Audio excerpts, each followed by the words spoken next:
Hello students, आज हम करेंगे CBSE sample question paper standard mathematics का सेशन 2024-25 का फर्स्ट सैम्पल पेपर करेंगे। तो इसमें हमारा जो पहला 20 MCQ सेक्शन ए में रहता है, इस वीडियो में हम 20 MCQ करेंगे। तो शुरू करते हैं, जिसमें पहला क्वेश्चन बोला है, सैम्पल पेपर 1 का पहला क्वेश्चन बोला है, the graph of A quadratic polynomial px passes through the points -6, 0, 0, -30, 4, -20 and 6, 0. The zeros of the polynomials are. तो ठीक है, हम सबसे पहले देखेंगे कि ये ग्राफ कौन कौन सा पॉइंट के थ्रू पास करता है। तो पहले हम लिख देते हैं कौन कौन सा पॉइंट के थ्रू वो पास कर रहा है। जैसे ये दिया है -6, 0, नेक्स्ट पॉइंट है 0, -30, 4, -20 एंड 6, 0। ये चारों पॉइंट के थ्रू ये इस क्वाड्रेटिक पॉलिनोमियल का ग्राफ पास कर रहा है। तो हमें पता है कि क्वाड्रेटिक पॉलिनोमियल का सॉल्यूशन कहाँ से मिलता है। अगर ये ग्राफ एक्स एक्सिस में जितना बार इंटरसेक्ट करेगा उतना उसका जीरोस आता है। तो हम देखेंगे कोई भी क्वाड्रेटिक इक्वेशन का जो सॉल्यूशन होता है, जो जितना बार एक्स एक्सिस को कट करेगा उतना ही उसका सॉल्यूशन है। तो एक्स एक्सिस में कोई भी पॉइंट का कोऑर्डिनेट्स क्या आता है, हमें पता है कि एक्स एक्सिस में वाई कोऑर्डिनेट 0 आता है। तो मान लो ये पॉइंट का कोऑर्डिनेट एक्स एक्सिस में इसका एक्स है, तो इसका वाई कोऑर्डिनेट आ गया 0। तो एक्स एक्सिस में हमारा कोई भी पॉइंट का कोऑर्डिनेट होता है x0। तो यहाँ पर हम देखेंगे कि कौन कौन सा पॉइंट हमारा एक्स एक्सिस के ऊपर आता है। ये एक फॉर्म में है और ये नहीं होगा, क्योंकि ये पॉइंट हमारा वाई एक्सिस में जो पॉइंट आएगा, वाई एक्सिस में कोई भी पॉइंट का कोऑर्डिनेट एक्स कोऑर्डिनेट 0 होता है, और मान लो ये वाला पॉइंट का कोऑर्डिनेट हम वाई लेते हैं, तो ये आ गया कोई वाई एक्सिस में कोई भी पॉइंट का कोऑर्डिनेट आता है 0, y। तो उस हिसाब से ये वाला पॉइंट हमारा वाई एक्सिस में आएगा, और ये वाला हमारा आएगा एक्स पॉजिटिव वाई नेगेटिव। ये आता है फोर्थ क्वाड्रेंट में, जहाँ पर एक्स पॉजिटिव आएगा और वाई नेगेटिव आएगा। तो उसी हिसाब से हमारा ये वाला पॉइंट और ये वाला पॉइंट एक्स एक्सिस में आएगा। तो एक्स एक्सिस में यहाँ पर इसीलिए ये क्वाड्रेटिक पॉलिनोमियल का जो सॉल्यूशन आएगा ये हो जाएगा -6 और 6। ये है क्योंकि यही दो पॉइंट ही हमारा एक्स एक्सिस को इंटरसेक्ट कर रहे हैं, इसीलिए इसका जो जीरोस आएगा, जीरो ऑफ द पॉलिनोमियल -6 और 6। तो इसका करेक्ट आंसर हो जाएगा डी ऑप्शन। डी ऑप्शन में इसका दिया है -6 और 6। ठीक है, पहला क्वेश्चन का आंसर हो गया डी, जो कि -6 और 6 है। अभी हम देखेंगे सेकंड क्वेश्चन क्या बोल रहे हैं। Second question, the value of the K for which the system of the equation 3x - ky = 7 and 6x + 10y = 3 is inconsistent. अच्छा, हम पढ़े लीनियर इक्वेशन इन 2 वेरिएबल में 3 सिचुएशन पढ़े। अगर हमारा एक्चुअली जो स्टैंडर्ड फॉर्म में रहता है लीनियर इक्वेशन इन 2 वेरिएबल, ये स्टैंडर्ड फॉर्म में रहता है a1x + b1y + c1 = 0। सेकेंड वाला a2x + b2y + c2 = 0। तो पहला सिचुएशन में क्या होगा, if a1/a2 is not equal to b1/b2, तो इसमें कितना सॉल्यूशन आता है, 1 सॉल्यूशन। सेकेंड सिचुएशन में if a1/a2 is equal to b1/b2 is equal to c1/c2 अगर आया, तो ये वाला लाइन क्या आएगा, इसका कितना सॉल्यूशन आएगा, मेनी सॉल्यूशन। तो और तीसरा सिचुएशन जो आता है a1/a2 is equal to b1/b2 is not equal to c1/c2, तो इसमें क्या आएगा, कितना सॉल्यूशन आएगा, नो सॉल्यूशन आएगा। यहाँ पर जो ग्राफ बनेगा ये इंटरसेक्टिंग लाइन बनेंगे, यहाँ पर कोइंसिडेंट लाइन बनेंगे, एक लाइन के ऊपर दूसरा लाइन रहेगा, और यहाँ पर जो लाइंस बनेंगे ये पैरेलल लाइंस बनेंगे। तो देखो पहला फर्स्ट और सेकंड में हमारा क्या हुआ, 1 सॉल्यूशन या मेनी सॉल्यूशन। पहला सिचुएशन के लिए 1 सॉल्यूशन है, सेकंड सिचुएशन के लिए मेनी सॉल्यूशन है, तो दोनों में ही हमें सॉल्यूशन मिल रहा है। लेकिन थर्ड सिचुएशन के लिए हमें नो सॉल्यूशन, इसमें कोई सॉल्यूशन नहीं मिल रहा है, इसीलिए इसको हम बोलेंगे इनकंसिस्टेंट। तो यहाँ पर जो वैल्यू दिया है, 2 क्वेश्चन दिया है क्वेश्चन में, 3x minus ky is equal to 7.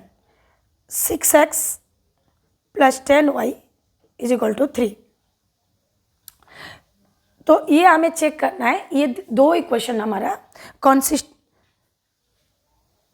Inconsistent है, तो यहाँ पर k का वैल्यू हमें निकालना है। तो इनकॉन्सिस्टेंट के लिए कौन सा सिचुएशन आएगा, ये थर्ड सिचुएशन, जिसमें क्या हो जाएगा a1/a2 is equal to b1/b2, और यही दोनों का अगर कंपेयर कर लेंगे तो हमारा k का वैल्यू आ जाएगा। तो यहाँ पर a1 क्या है, a1 हो गया 3, a2 हो गया 6 इज इक्वल टू b1 हो गया -k और b2 हो गया 10। तो यहाँ पर हम क्या करेंगे, ये दोनों का क्रॉस मल्टीप्लिकेशन कर देंगे। तो k -k इंटू 6 आ गया -6k is equal to 3 into 10 आ गया 30।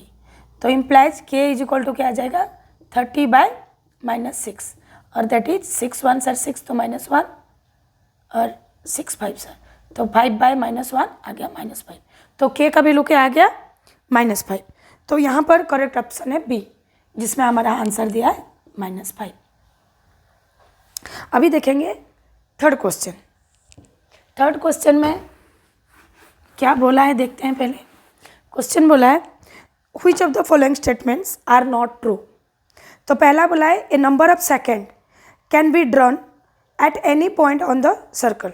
तो सबसे पहले हम समझते हैं एक सर्कल में सेकेंड क्या होता है।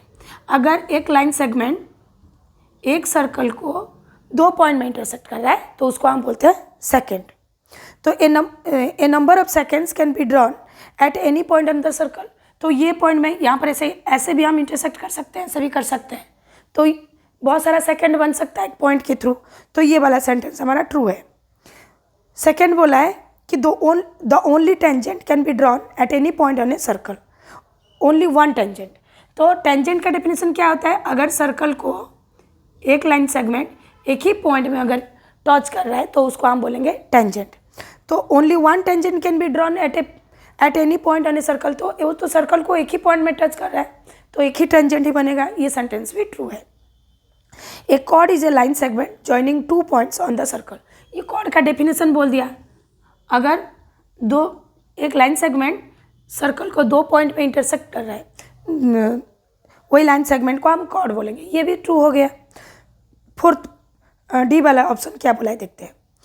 From A point inside a circle only 2 tangents can be drawn.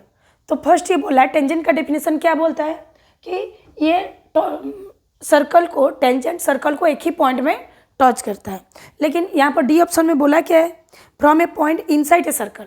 तो इनसाइड कोई पॉइंट आ गया तो उसके ऊपर पहले टेंजेंट बनेगा नहीं, क्योंकि टेंजेंट क्या करता है, सर्कल को एक ही पॉइंट में इंटरसेक्ट करता है। तो ये ऑप्शन हमारा ट्रू नहीं है, तो इसीलिए इसका आंसर आ जाएगा, क्वेश्चन नंबर 3 का आंसर आ जाएगा डी, हमारा इनकरेक्ट स्टेटमेंट है। ठीक है, फिर हम देखेंगे क्वेश्चन नंबर 4। क्वेश्चन नंबर 4 क्या बोला, if nth term of an AP is 7n-4 then the common difference of the AP is. तो यहाँ पर हमें दे दिया an, दे दिया nth टर्म बोल दिया, an क्या दिया है 7n-4, हमें निकालना है कॉमन डिफरेंस d निकालना है। तो if n is equal to 1 तो a1 क्या आ जाएगा, मैं n के बदले क्या पुट करूँ, 1 पुट कर दूँ -4, तो ये आ गया 7-4, आंसर आ गया 3। अभी a2 निकालेंगे तो a के बदले हम क्या करेंगे, n के बदले हम 2 पुट कर देंगे, 7 × 2 -4, ये 7 2 सर 14 -4 क्या आ गया 10। तो a1 आ गया a1 आ गया 3, a2 आ गया 10। तो कॉमन डिफरेंस कैसे निकालते हैं, a2 minus a1 second term minus first term, तो a2 हमारा आ गया 10 -3, ये आ गया 7। तो ये कौन सा ऑप्शन में दिया है, फर्स्ट ऑप्शन में दिया है, तो इसका आंसर आ जाएगा ए। अभी देखेंगे फिफ्थ क्वेश्चन। फिफ्थ ऑप्शन क्या बोला है, the radius of the base of A right circular cone and the radius of a sphere each 5 cm in length if the volume of the cone is equal to the volume of the sphere then height of the cone। तो यहाँ पर हमें दिया क्या है, एक right circular cone दिया है और एक स्पीयर दिया है। राइट सर्कुलर कोन, ये क्वेश्चन नंबर 5 है। एक राइट सर्कुलर कोन दे दिया और एक स्पीयर दे दिया, और दोनों का रेडियस हमें दे दिया 5 दे दिया है, दोनों का 5 सेंटीमीटर दिया है, और दोनों का वॉल्यूम सेम दे दिया। तो राइट सर्कुलर कोन का वॉल्यूम का फॉर्मूला क्या होता है? 1/3 पाई आर स्क्वायर एच, और स्पीयर का वॉल्यूम का फॉर्मूला होता है 4/3 पाई आर क्यूब। तो दोनों का वॉल्यूम सेम बोल दिया, तो अभी हम क्या करेंगे, यहाँ पर 3 सिंप्लीफाई हो गया, पाई भी सिंप्लीफाई हो जाएगा। तो यहाँ पर क्या आ जाएगा, R square H is equal to 4r cube. तो हम क्या, हमें मांगा क्या है क्वेश्चन में, हाइट ऑफ द कोन मांगा है, तो h निकालना है हमें, height of the cone h है, ये वाला हाइट h है, ये निकालना है हमें। तो मैं क्या करूँगी, 4r cube by R square का साइड चेंज की, मल्टीप्लाई हुआ था, डिवाइड हो गया। तो ये क्या हुआ, आर स्क्वायर और आर क्यूब में से सिंप्लीफाई हो गया, तो बचा क्या, 4r मीन्स 4 × 5, आर का वैल्यू यहाँ पर 5 दिया, तो 20 cm। तो आ गया हाइट ऑफ द कोन, आ गया हमारा 20 cm। ये दिया है बी ऑप्शन में, बी ऑप्शन हमारा करेक्ट आंसर है। ये हो गया हमारा क्वेश्चन नंबर 5। अभी देखेंगे हम क्वेश्चन नंबर 6।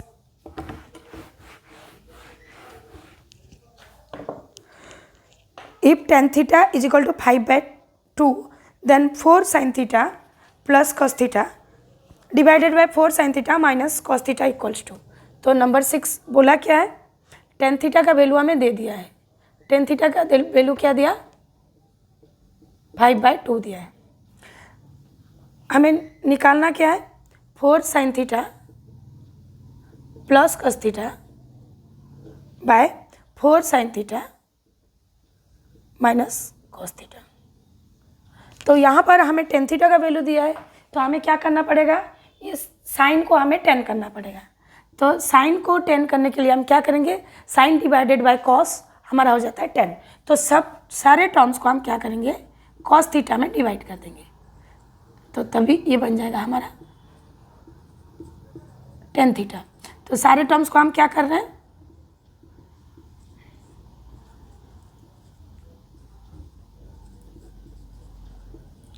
टेन कॉस में डिवाइड कर दिए। तो अभी ये 4 × sin theta by cos theta आ गया 4 tan थीटा, और ये क्या आ जाएगा, cos theta by cos theta आ गया 1, और यहाँ पर 4 sin theta by cos theta आ जाएगा 4 tan थीटा, और cos theta by cos theta आ गया 1। तो अभी हमें वैल्यू नोन हो गया, 4 tan थीटा का वैल्यू हमें दे दिया है, 4 × 5/2, सॉरी ऊपर वाला प्लस में दिया है, +1, 4 × 5/2 -1। तो यहाँ पर मल्टीप्लिकेशन में सिंप्लीफाई हो जाएगा, 2 2 सर, यहाँ पर भी सिंप्लीफाई हो गया, तो ये आ गया 5 2 सर 10, 10 + 1, ये भी 5 2 सर 10, 10 - 1, तो ये आ गया 11/9। ये कौन सा ऑप्शन में हमें दिया है, 11/9 फॉर पहला ऑप्शन में दिया है, तो करेक्ट आंसर हो गया ऑप्शन ए।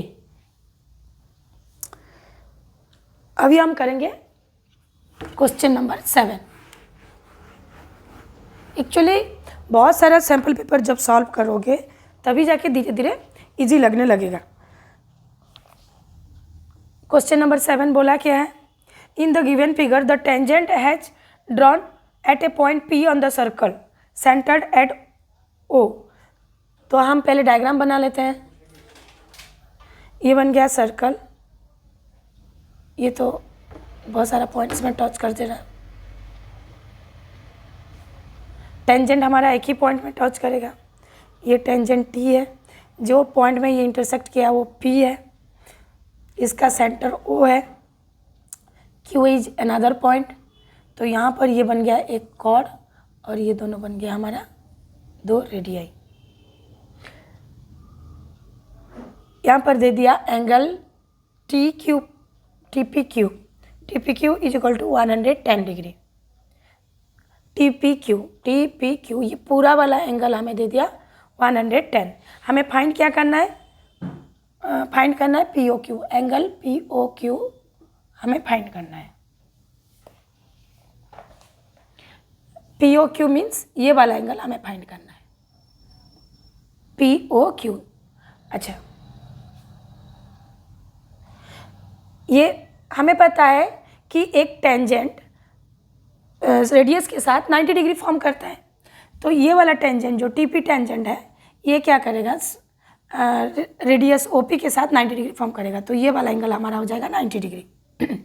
तो एंगल TPO आ गया 90 डिग्री।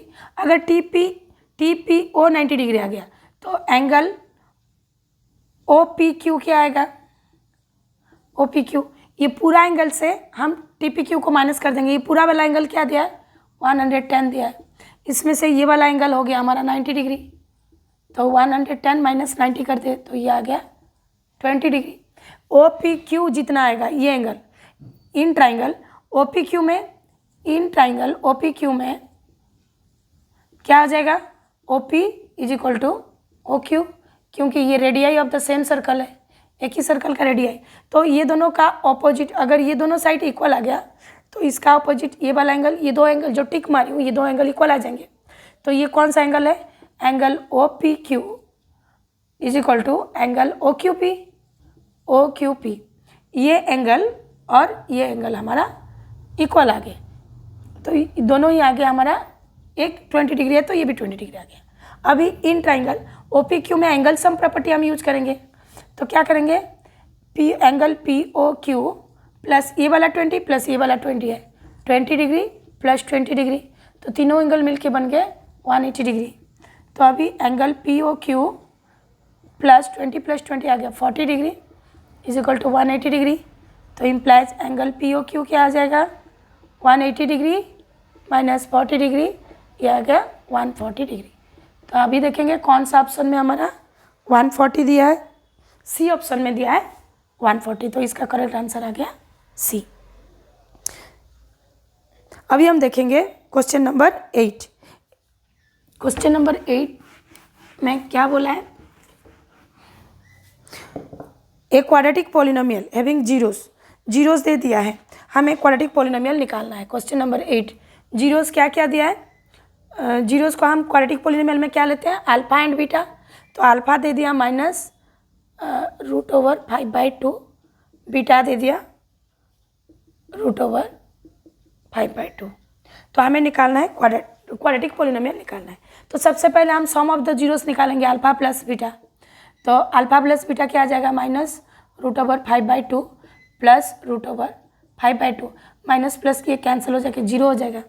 अच्छा, अल्फा इंटू बीटा क्या आएगा, sum of the zeros, product of the zeros, minus √5/2 into √5/2। तो माइनस प्लस माइनस मल्टीप्लाई होकर साइन तो माइनस रह गया, और √/√/ साइन मल्टीप्लाई होकर √/ साइन हट जाएगा, ये आ गया -5/2।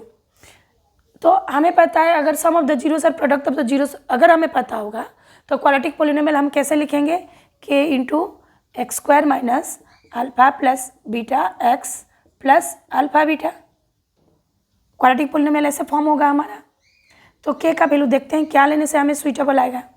तो यहाँ पर हम लेंगे x square, sum of the zeros, zero आ गया, 0 इंटू एक्स प्लस ये आ गया -5/2।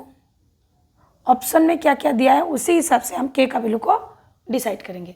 तो ये एक्चुअली आ जाएगा k, ये वाला टर्म 0 हो गया, एक्स स्क्वायर प्लस -5/2। तो ऑप्शन में हमारा इसको सुइटेबल जैसा दिया है,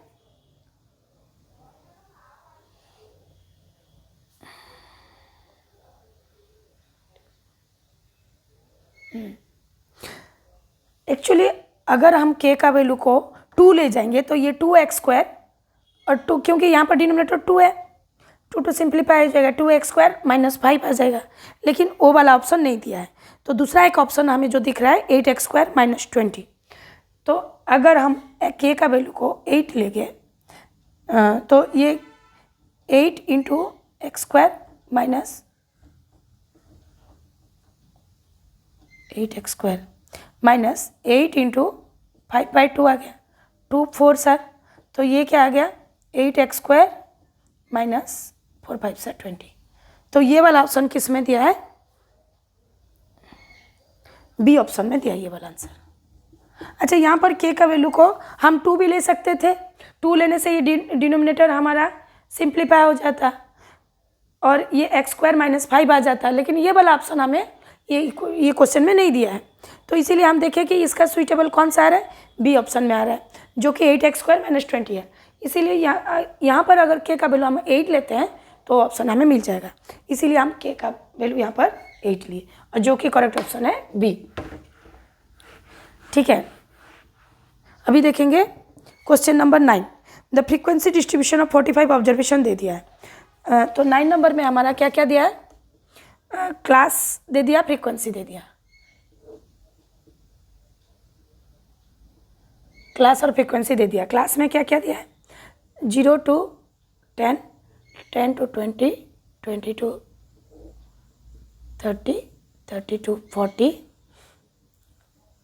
40 to 50। और फ्रीक्वेंसी में दे दिया 5, 9, 15, 10, 6। तो यहाँ पर निकालना क्या है? The upper limit of the median class. तो मीडियन क्लास निकालने के लिए हमें क्या करना पड़ेगा? क्यूमुलेटिव फ्रीक्वेंसी निकालना पड़ेगा। तो क्यूमुलेटिव फ्रीक्वेंसी हम कैसे निकालते हैं? पहला वाला फ्रीक्वेंसी सेम रहेगा, फिर ये दोनों को ऐड कर देंगे। 5 + 9 क्या आ जाएगा? 14। फिर 14 + 15 करेंगे, ये आ जाएगा 29। 29 + 10 आ गया 39। 39 + 6 आ गया 45। तो यहाँ पर हमारा n आ गया क्या? 45। तो हमारा जो मीडियन क्लास होता है n/2, तो 45/2 करेंगे, ये आ जाएगा 2 2 4 4, 2 2 4 4.5। तो ये जो 22.5 आ रहा है, इससे जस्ट इमीडिएट बड़ा वाला कौन सा है? 29। बड़ा वाला क्यूमुलेटिव फ्रीक्वेंसी हमारा 29 है। तो ये बन गया हमारा मीडियन क्लास। तो ये मीडियन क्लास में हमें क्वेश्चन में मांगा क्या है?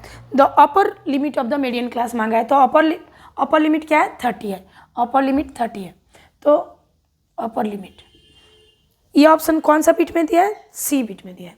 तो सी आ गया करेक्ट ऑप्शन। अपर लिमिट दे दिया 30। नेक्स्ट क्वेश्चन हम देखेंगे क्वेश्चन नंबर 10। हम करेंगे क्वेश्चन नंबर 10। क्वेश्चन नंबर 10 बोला क्या है? O is the question number 10। O is the point of intersection of 2 chords AB and CD of a circle. तो पहले डायग्राम बना लेते हैं। ये एक सर्कल बन गया जहाँ पर AB एक कॉर्ड है और दूसरा कॉर्ड है CD जो कि O पॉइंट में इंटरसेक्ट कर रहे हैं। अभी AD और BC को ज्वाइन कर लेते हैं। तो गिवन में क्या दिया? Angle BOC is equal to 80 degree दिया है, और OA दूसरा वाला दिया OA is equal to OD दे दिया। तो हमें क्या करना है? In triangle ODA and OBC are equilateral similar, आइसोस्केल सिमिलर, आइसोस्केल बट नॉट सिमिलर। तो देखते हैं क्या आएगा हमारा। तो यहाँ पर बोल दिया OA is equal to OD दे दिया। तो according to the chord intersection formula हमारा क्या आ जाएगा? OA into OB is equal to OD into OC। तो यहाँ पर OD और OA ये दोनों इक्वल है, तो इम्प्लाइज क्या हो जाएगा? OB is equal to OC हो जाएगा। ये दोनों मल्टीप्लाई, अगर ये दोनों का मल्टीप्लिकेशन सेम है, ये दोनों सेम है, तो ये दोनों सेम हो जाएंगे। तो जब OB is equal to OC आ गया, तो ये वाला क्या हो जाएगा? सेंटर हो जाएगा। देयरफॉर O हमारा हो गया क्या? Centre of the circle. Centre of the circle बन गया वो। तो अभी पहले ये आइसोस्केल था, अभी ये भी आइसोस्केल हो गया, और यहाँ पर एंगल BOC दिया है 80 डिग्री दिया है, तो ये वर्टिकली अपोजिट एंगल ये भी 80 हो जाएगा। अच्छा, तो ये दोनों एंगल 80 आ गए, और ये दोनों सेम आ गए सब। अभी ये रेडियाई सेंटर हो गया, तो OA इनका रेशियो सब सेम आ जाएगा। तो OA is equal to OB, OC is equal to OD आ जाएगा। देयरफॉर ये दोनों ट्राइंगल क्या हो गए? साइड एंगल साइड के थ्रू ये दोनों ट्राइंगल सिमिलर हो गए। तो इसका आंसर आ जाएगा कि ये दोनों ट्राइंगल आइसोस्केल भी है, ये दोनों ट्राइंगल सिमिलर भी हैं। तो ये ऑप्शन बी में दिया है, ऑप्शन बी इसका करेक्ट आंसर आ जाएगा। ऑप्शन बी में बोला है ये आइसोस्केल एंड सिमिलर। नेक्स्ट हम देखेंगे question number 11, the roots of the quadratic equation X square plus X minus 1 is equal to 0 तो हमें पता है रूट्स का नेचर जानने के लिए हमें निकालना पड़ेगा डी, डिस्क्रिमिनेंट निकालना पड़ेगा।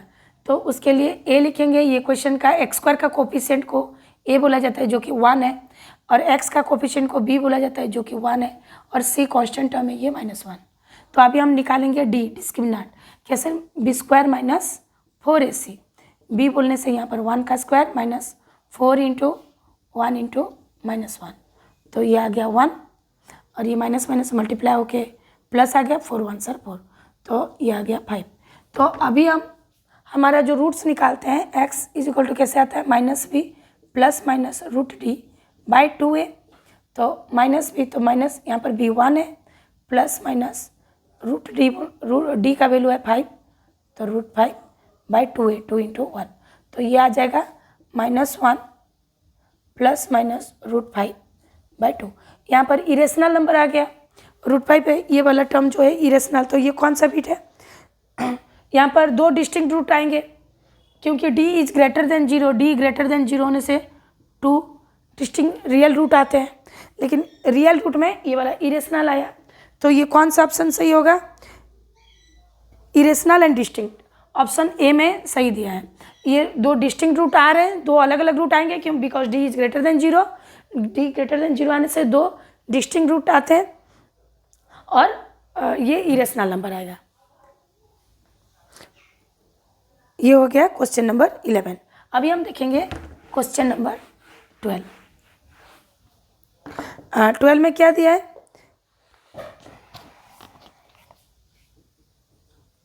Theta is equal to 30 degree. If theta is equal to 30 degree then 3 tan theta, 3 tan theta का वैल्यू हमें निकालना है। तो 3 tan थीटा क्या आएगा? 3 into tan 30 degree, tan 30 degree का वैल्यू क्या आता है?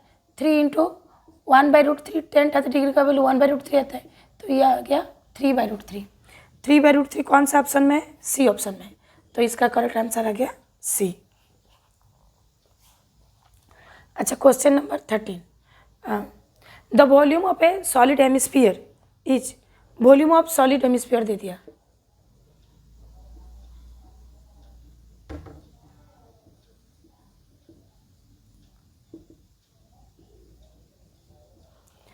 क्या दे दिया? 396/7 cm², the total surface area of the hemisphere in square centimeter. तो हमें क्या निकालना है? Total surface area. अच्छा, वॉल्यूम ऑफ हेमिस्फीयर का फॉर्मूला क्या आएगा? 2/3 πr³, तो ये दे दिया 396/7। यहाँ से हमें r मिल जाएगा, तो r³ इज इक्वल टू क्या आ जाएगा? 396/7 इंटू इस 3/2, 2/3 का साइड चेंज हुआ तो ये आ गया 2/3। अच्छा, पाई का वैल्यू 22/7 आता है, साइड चेंज हो गया 7/22 आ जाएगा। ये 11 में डिविजिबल होगा क्योंकि 3 + 6 9 और 9 9 दोनों का डिफरेंस, 11 2 सर, 11 3 सर, 11 6 सर, फिर क्या आएगा? 2 18 सर, फिर 2 9 sir,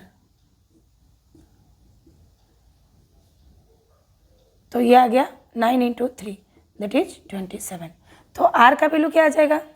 are is equal to आ गया ³ ऑफ 27 दैट इज 3 cm। यहाँ पर आर मिल गया हमें निकालना क्या है? Total surface area, TSA of hemisphere. TSA of hemisphere का फॉर्मूला क्या आता है? टोटल सरफेस एरिया 3πr²,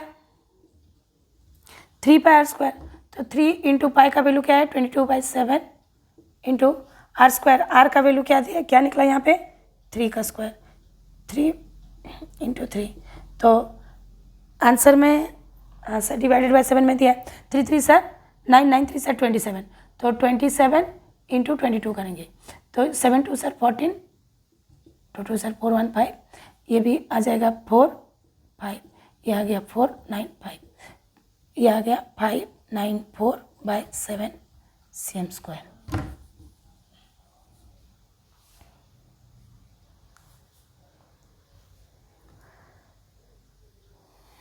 ये हो गया हमारा।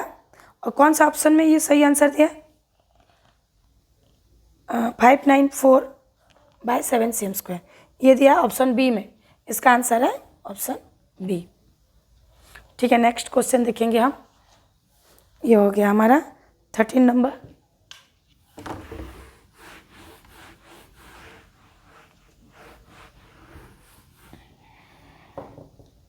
अभी देखेंगे हम 14 नंबर। 14 बोला क्या question? In a bag containing 24 balls 4 are blue. तो blue, number of blue ball क्या दे दिया? 4 बॉल्स, 4 ब्लू दिया है, 11 दिया है ग्रीन, रेस्ट वाइट बोला है। टोटल क्या दिया है? टोटल हमें दे दिया 24। तो रेस्ट वाइट है, तो वाइट का हम निकालेंगे। वाइट कितना आ गया? 24 - 4 - 11। 24 से ये दोनों का नंबर माइनस कर देंगे तो हमें वाइट वाला मिल जाएगा। तो ये आ जाएगा 9। 24 से 4 - 1 20 - 11 करने से 9। वाइट बॉल आ गया 9। तो ये बोला है कि क्वेश्चन में 1 ball is drawn at random, the probability of drawn ball is white in colour. तो प्रोबेबिलिटी ऑफ वाइट बॉल हमें निकालना है। तो ये क्या है? Favourable outcome divided by total outcome. तो 9 वाला फेवरेट आउटकम क्या है? वाइट का 9 है और टोटल 24 है। तो दोनों किस में डिविजिबल है? 3 3 से 9, 3 8 से 24, 3/8। ये कौन सा ऑप्शन में दिया है? बी ऑप्शन में दिया है। तो करेक्ट आंसर हो गया बी। क्वेश्चन नंबर 15 क्या बोला है? The point on the x axis nearest to the point is. तो ये पॉइंट -4 - 5 दे दिया। -4 - 5 जो पॉइंट है, ये एक्स एक्सिस का नियरेस्ट कौन कौन सा पॉइंट आएगा? तो ऑप्शन में क्या क्या दिया हम देखेंगे। 0 0 ऑप्शन दिया है, एक ठो ऑप्शन दिया है, -4 0 दिया है, -5 0 दिया है, और 41 0 √41 0 दिया है। तो ये जो -4 - 5 दिया है, ये किसका नियरेस्ट आएगा बोला? हम देख लेते हैं। अच्छा, फर्स्ट क्वाड्रेंट में हमारा क्या रहता है? एक्स भी पॉजिटिव, वाई भी पॉजिटिव, तो यहाँ पर सब पॉजिटिव पॉजिटिव रहते हैं।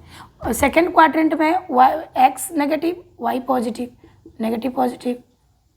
थर्ड क्वाड्रेंट में x negative, y negative. Fourth quadrant में एक्स पॉजिटिव, वाई नेगेटिव। तो ये जो पॉइंट है हमारा थर्ड क्वाड्रेंट में लाई कर रहा है, यहीं कहीं पर लाई करेगा। ये 0 1 2 3 4 1 2 3 4 5, तो फोर्थ यही कहीं पर ये पॉइंट लाई करेगा। -4 - 5, तो ये दे दिया हमारा ओरिजिन 0 0, और ये नियरेस्ट बोला है -4 0, ये वाला पॉइंट हो जाएगा -4 0, -5 0, तो ये इससे दूर हो जाएगा, ये -5 0 ये वाला पॉइंट हो जाएगा। और ये जो दोनों ये पॉइंट जो √41 दिया है, √41 6 पॉइंट समथिंग आएगा। जो पॉजिटिव है ये लाई करेगा एक्स एक्सिस के ऊपर, यहाँ कहीं लाई करेगा, तो ये दूर हो जा रहा है। तो नियरेस्ट पॉइंट हमारा हो जाएगा ये वाला -4 0। तो ये कौन सा ऑप्शन में दिया है? बी ऑप्शन में। तो करेक्ट आंसर हो गया बी। नेक्स्ट क्वेश्चन हम देखेंगे। ये हो गया हमारा 15। नेक्स्ट देखेंगे 16।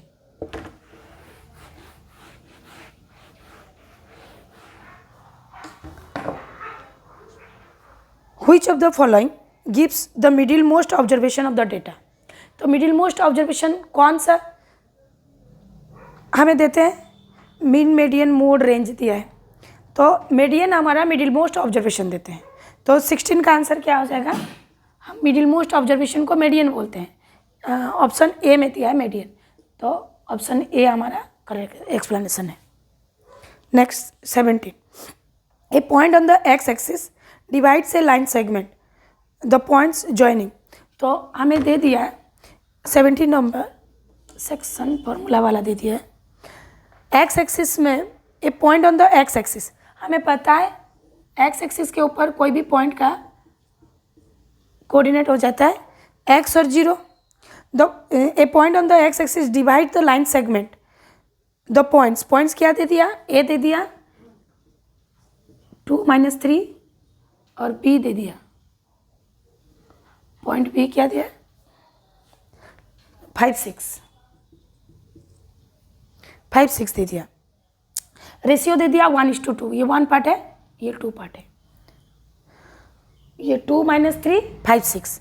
तो द पॉइंट इज, तो ये हम सेक्शन फॉर्मूला से इसका निकालेंगे. सेक्शन फॉर्मूला क्या बोलता है, m1x2 plus m2x1 bye m1 plus m2 और m1y2 plus m2y1 bye m1 plus m2. ये हो गया हमारा सेक्शन फॉर्मूला. यहाँ पर हम इसको x1 y1 लेंगे, ये वाला x2 y2 है और ये m1 1 है और m2 2 है. तो पॉइंट का कोऑर्डिनेट हमारा निकल जाएगा. तो m1 बोलने से 1, x2 5, तो 1 × 5 प्लस m2 2 है, x1 2 है और m1 प्लस m2 1 + 2 आ गया. ऐसे m1 y2 क्या है 6 है, m2 क्या है 2 है, y1 -3 बाय 1 + 2. तो ये आ गया 5 + 4/3, ये आ जाएगा 6, 3 2 6 -3. ये आ जाएगा 9/3, ये आ जाएगा 0/3. तो 9/3 आ गया क्या 3 3 3 3 3 7 9 और 0. तो ये आ जाएगा 3 0. ये ऑप्शन दिया है सी ऑप्शन में. सी ऑप्शन हमारा करेक्ट है. Next question number 18. A card is drawn from a well shuffled deck of playing cards. The probability of getting red face card. तो फेस कार्ड हमारा क्या क्या होता है, किंग क्वीन और जैक, 3 तो फेस कार्ड होते हैं. Question number 18. किंग क्वीन और जैक 3 तो फेस कार्ड होते हैं. तो जो 3 रेड में हमारा क्या क्या आते हैं, डायमंड और हार्ट आते हैं. तो 3 डायमंड का रहेगा फेस कार्ड और 3 हार्ट का रहेगा. तो टोटल फेस कार्ड हो गया 6. Face card red face card हो गया 6 और टोटल हमारा जो कार्ड्स रहते हैं ये 52. तो ये दोनों किस में डिविजिबल होंगे, 2 3 are 226 है. तो ये आ गया 3/26. ये आ गया ऑप्शन 3/26. लास्ट ऑप्शन में दिया है, ऑप्शन डी है इसका करेक्ट एक्सप्लेनेशन है. ठीक है, ये तो हमारा सारा MCQs खत्म हो गया. अभी हम देखेंगे एसेशन रीजन वाला क्वेश्चन. क्वेश्चन नंबर 19 क्या बोला है, HCF ऑफ एनी 2 इसका 19 का एसेशन बोला है. HCF of any 2 consecutive even national number is always 2. तो हमारा जो HCF 2 consecutive रेशनल नंबर का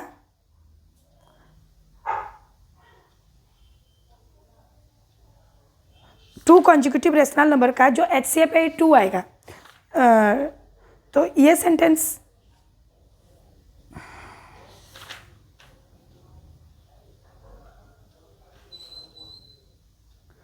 ट्रू होगा क्योंकि 2 इवन नंबर का हमेशा 2 में डिविजिबल होते हैं. तो इसका जो HCF आ जाएगा वो 2 आ जाएगा. रीजन में क्या बोला, even natural numbers are divisible by 2. ये भी करेक्ट है, लेकिन ये इसका हमेशा करेक्ट एक्सप्लेनेशन नहीं होगा.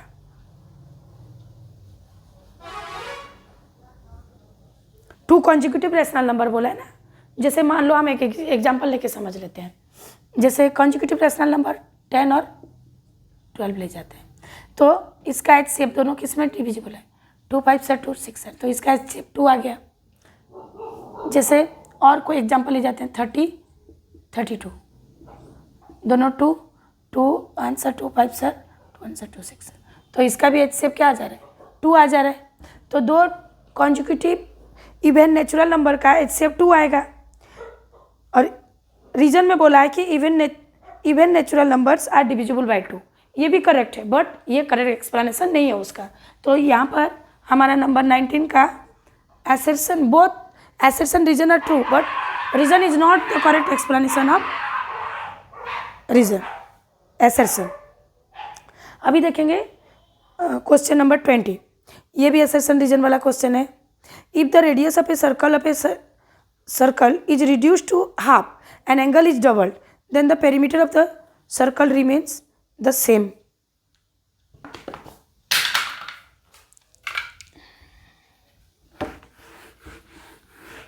देख लेते हैं।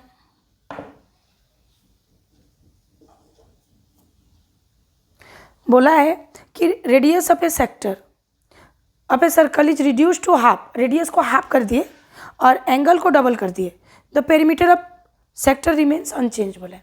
तो पेरीमीटर ऑफ ए सेक्टर का फॉर्मूला क्या आता है? पेरीमीटर ऑफ ए सेक्टर,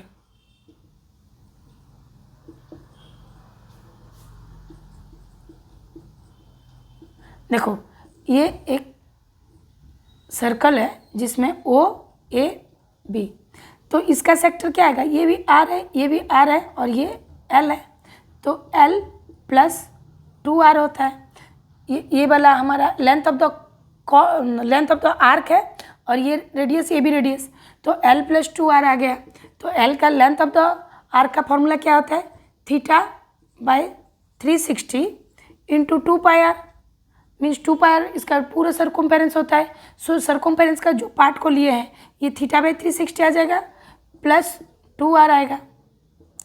तो यहाँ पर हम अगर क्या करेंगे, थीटा को डबल कर दिए तो 2 थीटा आ गया और ये 360 डिग्री आ गया, into 2 into r by 2, radius को आधा कर दिए, प्लस 2r, ये आ गया। तो देखो ये तो अनचेंज रह जाएगा क्योंकि ये टू सिंप्लीफाई हो गया, ये यहाँ से यहाँ तक हमारा अनचेंज रह गया, कुछ चेंज नहीं आ रहा है। लेकिन यहाँ पर जो 2r आने वाला था ये r आ जा रहा है, तो ये हमारा गलत है, सही नहीं है। अगर हम रेडियस को हाफ कर देंगे और एंगल को 2 कर देंगे तो उसका पेरीमीटर चेंज हो जा रहा है, जो 2r आने वाला था 1r आ रहा है, तो चेंज हो जा रहा है। नेक्स्ट इसका रीजन में क्या बोला है? The length of the arc subtending at angle theta at the center of the circle r is equal to 2 pi r theta by 180 degree, ये ट्रू है। तो यहाँ पर ऑप्शन कौन सा आ जाएगा? A is false, R is true, A is false, R is true. तो ये वाला हमें कौन सा ऑप्शन में देता है? A is false, R is true, ये डी ऑप्शन में देता है हमें। तो ये इसका आंसर आ जाएगा डी।